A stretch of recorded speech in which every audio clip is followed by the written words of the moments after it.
Former Health Secretary Matt Hancock refused to give COVID tests to everyone going into care homes during the pandemic, going against official advice from Professor Chris Whitty. That's been revealed in WhatsApp messages given to The Telegraph, in which the chief medical officer told Hancock to test people entering care homes from the community and from hospitals. But during the first lockdown, the only people tested were people who entered care homes from hospital. Despite evidence of the virus quickly spreading amongst the most vulnerable, Hancock insisted at the time that care homes were protected. Right from the start, it's been clear that this horrible virus affects older people most. So right from the start, we've tried to throw a protective ring around our care homes. We set out our first advice in February, and as the virus grew, we strengthened it throughout.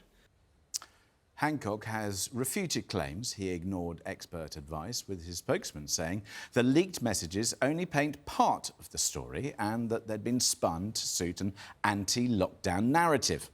talkTV's international editor, Isabel Oakeshott, who handed over the 100,000 WhatsApp messages she obtained whilst writing Hancock's pandemic diaries, says The Telegraph isn't pretending it's the full story of what happened.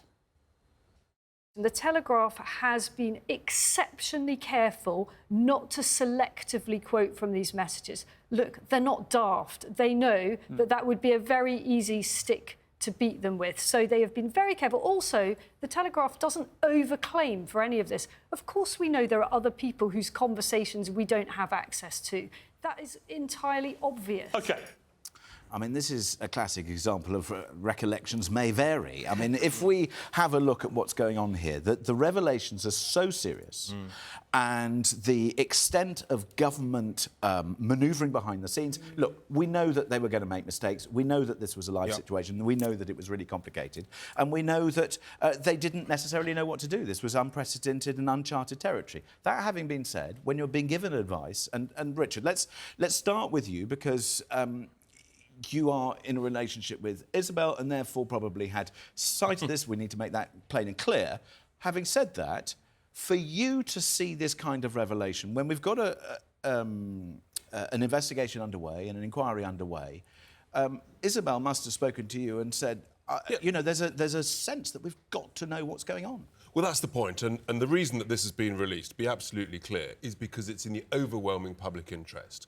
The public inquiry is going to take between 5 and 10 years at its current rate of progress. Sweden finished theirs a year ago.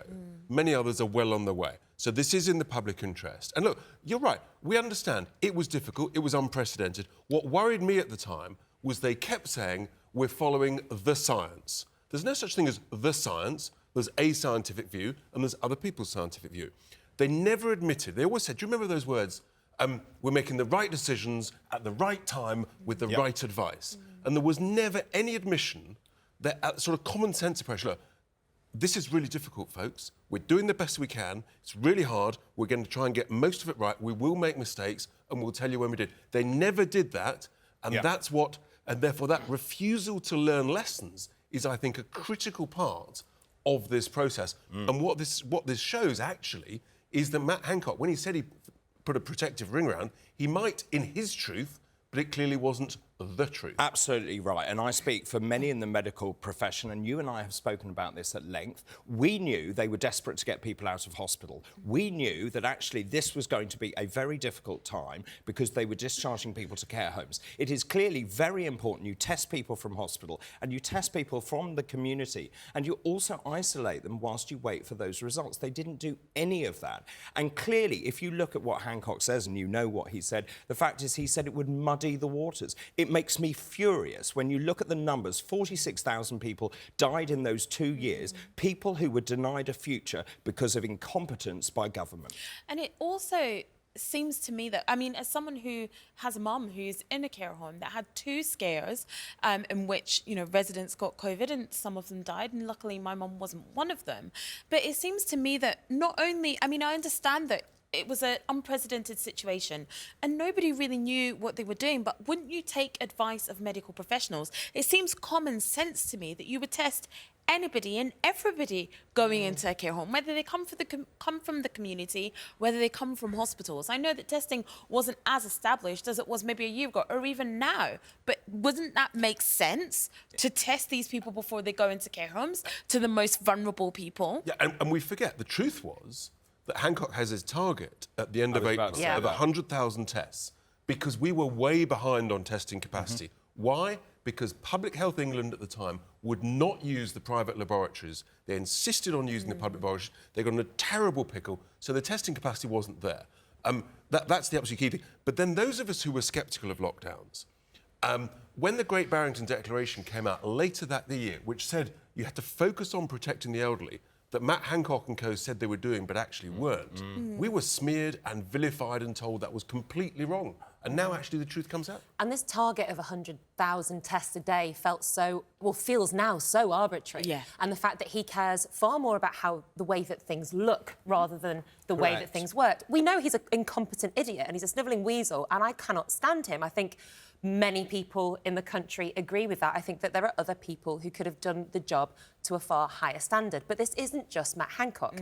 It's the people who were around him, the people who put him into that position, and the people who ignored the albeit varying, medical advice and didn't stand up against him at that time. I think also from my perspective, what makes me very angry about this is there are doctors like me, like Dr. René Hunderkamp, who questioned that narrative at the time. We said we are very concerned about what's going on. Now, we know that first bit, they didn't know what was going on, so we then had that first lockdown. I think you can justify that first lockdown. But the subsequent ones were clearly, there was really no data on any of that, and I think it was OK to question that. But we were vilified for calling it out. But in that first one, the one thing they did know was that you had to protect the elderly. They were the most vulnerable. You did. Now, I think it's worthwhile, just a couple of things to throw into our conversation here. So a spokesman for Matt Hancock has said, "It is outrageous that this distorted account of the pandemic is being pushed with partial leaks, spun to fit an anti-lockdown agenda, which would have cost hundreds of thousands of lives if followed.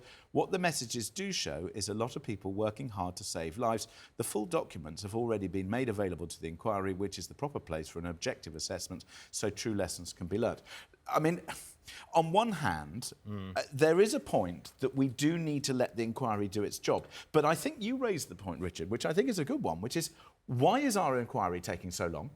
And also, what information is going to be provided? Because the shambles going on behind closed doors... Look, we all know that when there are a lot of things going on, it's difficult to make decisions. Yeah. But the shambles going on behind closed doors is tough. But James, Nicola, it's cost let me just ask £86 million so far. They have redacted tons of stuff. We don't know what they're redacting. Also, it's taken them 18 months to get terms of reference. Yeah. So Richard's right. It's 5 years. But let me ask, though, Nicola, look, there's two sides here. There's the politics, clearly, and then there's also the lives and the humanity, and we need to separate the two, don't we? Yes, but if we want to go forward with a competent government, we have to look at the one that we've just recently had and lost tens of thousands of people under.